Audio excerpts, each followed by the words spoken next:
ضرورت ہے ان لوگوں کو پکڑا جائے، ان لوگوں کو عبرتناک سزائیں دی جائیں جو ختم نبوت کے قانون کو توڑتے ہیں جی، اور مسلمانوں کے اندر اشتعال پیدا کرتے ہیں۔ جو لوگ پروپیگنڈا کر رہے ہیں جی جی، کم از کم اس کا تو علاج کیا جائے، مؤثر علاج کیا جائے، اور اس کے لیے ہماری عدالتیں موجود ہیں، اس کے لیے ہمارے ادارے موجود ہیں۔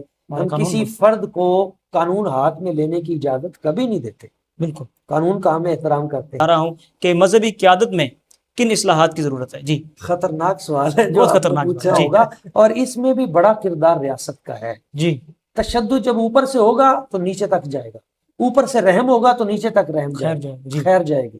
سوشل میڈیا کے ذریعے عقیدہ ختم نبوت کے خلاف پھیلائی جانے والی غلط فہمیوں کا مؤثر انداز میں جواب کیسے دیا جا سکتا ہے؟ چونکہ آج کل سوشل میڈیا کا دور ہے، سوشل میڈیا کو وہ بڑا استعمال کرتے ہیں، تو اس کے اوپر اس پہ اپریشیٹ کرتا ہوں۔ آپ کے خیال میں آج کے دور میں عقیدہ ختم نبوت کو کن کن چیلنجز کا سامنا ہے؟ جہاں پر بھی ہماری نصابی کتاب میں نبی کریم صلی اللہ علیہ وسلم حضور کا نام نامی اس میں گرامی آئے تو ساتھ خاتم النبیین صلی اللہ علیہ وآلہ وصحبہ وسلم یہ ساتھ شامل کیا جائے۔ یہ ہمارے نور الحسن تنویر صاحب، یہ ان کی کاوش سے یہ سارا ہوا۔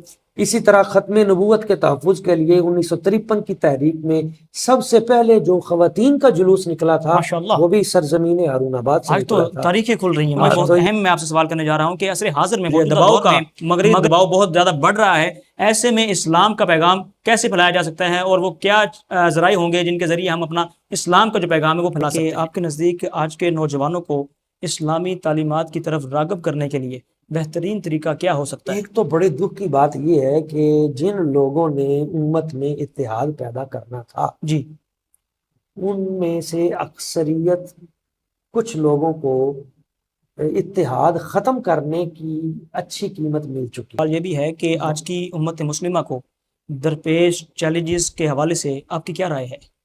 امت مسلمہ کو جو اس وقت امت مسلمہ کو بہت سے چیلنجز کا سامنا ہے، لیکن ایک میں آپ کو یہ بات بتا دوں خوشی کی کہ جتنا دبایا گیا ہے نا امت مصطفیٰ کو یہ اتنی ہی ابھر رہی ہے، جتنا ٹکڑے ٹکڑے کیا گیا ہے یہ اتنی ہی آپس میں جڑ رہی ہے۔ آج آپ دیکھیں صورتحال ہے غزہ کے لیے مشرق مغرب شمال جنوب کا مسلمان ایک پلیٹ فارم پہ کھڑا۔ میں حکمرانوں کی بات نہیں کر رہا جی، میں امت کی بات کر رہا ہوں۔ پیغام دیا علماء کرام کو سماجی اصلاحات میں کس کردار کو اپنانا چاہیے؟ سماجی اصلاحات میں ہمارے اسلامی معاشرے میں بڑھتی ہوئی انتہا پسندی اور عدم برداشت کے اسباب کیا ہیں اور ان کا حل کیسے ہو سکتا ہے؟ یہ تو پوری ایک کتاب کا سوال ہے کہ اپنے لوگوں کا خیال کس نے رکھنا ہے؟ ریاست کی ذمہ داری ہے۔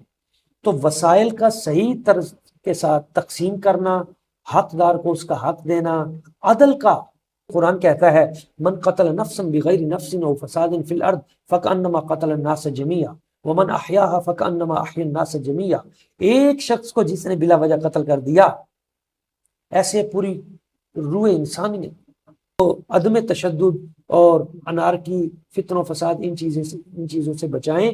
جس گھر کے اندر لڑائی ہوتی ہے وہ گھر تباہ و برباد ہو جاتا ہے، جس ملک کے اندر لڑائی شروع ہو جائے، انارکی پھیل جائے، پھر قواریت پھیل جائے، جنگ، تو وہ ملک بھی تباہ و برباد ہو جاتا ہے۔ بالکل، ریاست ایک ماں ہوتی ہے اور ماں جو ہے وہ اپنے بچوں کو روزگار بھی دیتی ہے اور ان کو انتشار سے بھی دور رکھتی ہے، لڑائی جھگڑوں فساد سے بھی اس کو دور رکھتی ہے۔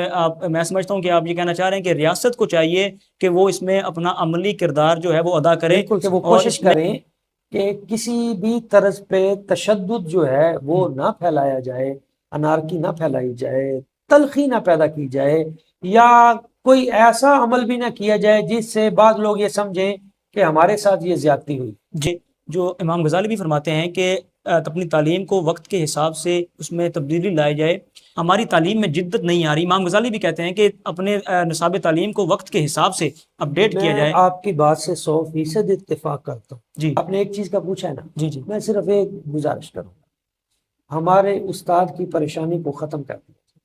استاد ذہنی طور پہ جس وقت ٹینشن میں ہے اس کی پینشن ختم، اور یہ ہر دور کے مطابق جی، مثلا آج ٹیکنالوجی کا دور ہے تو ہمارے پاس ان لوگوں سے جو ہمارے مد مقابل ہے بہتر ٹیکنالوجی آگے ہمیں ہمارے نصاب اتنا ماڈرن ہم ہو سکتے ہیں علمی اعتبار سے، مگر افسوس یہ ہے کہ ہم علمی اعتبار سے ماڈرن ہونے کی بجائے جی ہم ان کی جو یورپی ثقافت ہے اس کو اڈاپٹ کر رہے ہیں، علم کم لے رہے ہیں۔ اب ایک زبردست کہتا ہے کہ جو آپ کا ایم اے لیول کا اسٹوڈنٹ کر سکتا ہے وہ 1 گھنٹے میں کرے گا، وہ ہماری آرٹیفیشل انٹیلیجنس 1 سیکنڈ میں کر سکتی ایسے ہی ہے۔ اور اس کے باوجود یعنی کہ یہ سیدھی سیدھی دھمکی ہے کہ آپ ہمارے سامنے اے آئی کے مقابلے میں اور جدیدیت کے مقابلے میں آپ ہم سے سینکڑوں جو میل